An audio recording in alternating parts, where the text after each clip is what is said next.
Webb, welcome back. The president facing some heat for what some are calling a lackluster performance in this week's presidential debate. And the excuses from the left are pouring in. From Romney's a serial evader to it wasn't the real Romney that showed up to the high altitude problem in Denver. And now there's this. It was just very frustrating to watch a guy lie to the American people and not be counterpunched because we were afraid he's going to be called an angry black man. Obama has just been subject to the Fox News treatment of angry black man again. Now, lest we forget this, lest we pretend that that doesn't make a difference, the specter hanging over his neck that I can't come off as too vigorous because then it looks like I'm being an angry black man. So is the race card going to resonate with voters? Joining us now is the founder of Tea Party 365 and host of the David Webb Show on Sirius XM Patriot. Your name better be David Webb. I hope it is. Hey, David, good to see you. Good to see you guys. Respond to that. Michael Eric Dyson never met a race card he couldn't play. Let's take what he says. In order to believe him, you've got to believe that angry black men are often vigorous and that Fox News is all-powerful, that when Jim Lehrer moderates a debate, a PBS anchor, that Fox has power over him. So look at the ridiculous nature of what I'm saying. This is in defense of the indefensible. On substance, President Obama was not ready. He was not able to handle the result of the months of attacking Mitt Romney. He'd been attacking him, calling him a liar, a felon. When I say him, his campaign. Let's be accurate. Joe Soptic ad, he was responsible for the murder of a woman.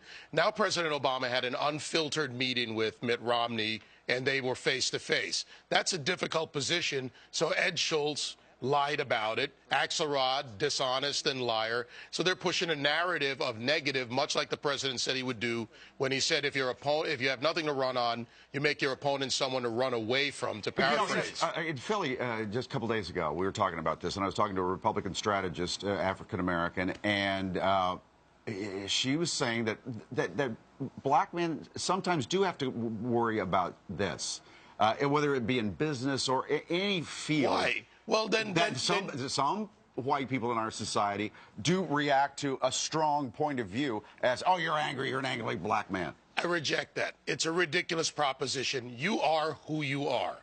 Act as who you are in America. There was a time when if a woman acted tough in business, she was called the B word. The B word, the syndrome. Well, in fact, when women showed that they were strong performers in business, no one paid attention to her gender. They paid attention to her performance. Same thing for the president. And Americans, look at us as Americans.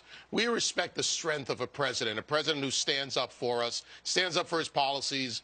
And this president couldn't do that. I mean, that's the bottom line here. The debate performance was that the president couldn't defend or didn't have a way to answer Mitt Romney's attacks against him. He didn't know what to do. He couldn't come back and defend it. And so the left, it seems, has been grappling for responses. Vice President Al Gore saying it was the altitude in Denver which may have affected it. Wasn't it really, though, that the president has been insulated? He's the yes man in the White House, right? When he's the one who always wins every debate in the White House, because when he says it, then all the staff run and do what he says. He doesn't have anyone challenging him. So for 4 years, he's had no one challenging him. He's not only been unchallenged, but look at what we've heard from people who've left the White House about the president's interaction with his advisors. In the end, they say he's tone deaf, he doesn't listen. This is coming from his people. By the way, if the altitude is the problem, according to Al Gore, then how did he accept his nomination in Denver at the mile? That was pretty impressive. Must have had a rough time. He had oxygen. But exactly. This is really sad and nothing to laugh about, though, because think about this country in turmoil. Really, 23.1 million people, unemployed, underemployed, real problems to tackle in this country. And the left is coming back with this divisive rhetoric of the race card. That's deplorable. And again, in order to believe Michael Eric Dyson or Ed Schultz, you have to throw away all that this man is, the smartest man, the right man to be president, but yet he can't. Then what do you say? You say, why don't you just come out and say, you know, I didn't do well, Mitt Romney did very well, we'll see you October 16th. Americans would have respected that, and so would I. If the president came up and said, look, guys, I didn't bring my A game that day, and I apologize, see you the next round. See you on the 16th. We'll come out strong. Exactly. Hey, David, good to see you. Nice to see you again. Thanks so much.